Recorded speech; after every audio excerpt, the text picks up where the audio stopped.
Our dearest principal, Honorable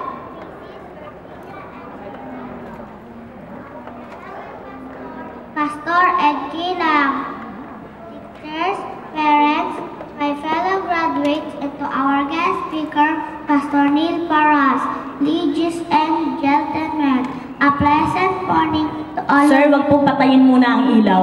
Nagbabasa po kasi ang bata.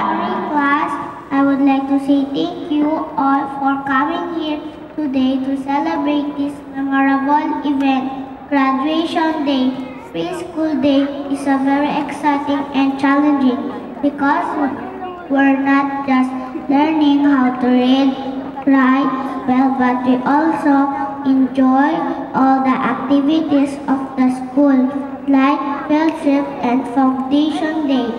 To my dear classmates, thank you for the friendship and for the joy of learning with you.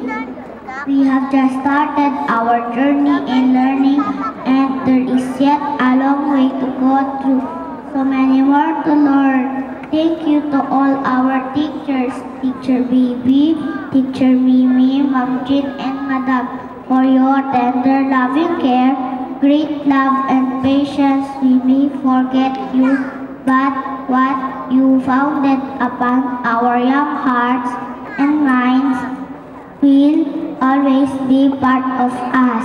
May the Lord bless you and return the favor to you.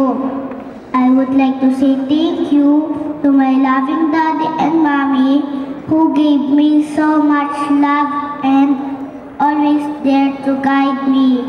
And last but not the least, I would like to say thank you to God for giving me wisdom and strength.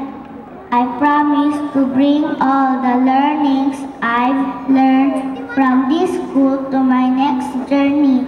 Again, thank you and good morning to all of you. A big round of applause for Audrey. Ako talagang proud na proud yung mga mami at daddy. Magaling nang magbasa.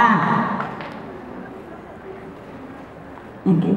Para naman po malibang tayo, may I call Janea Maningding,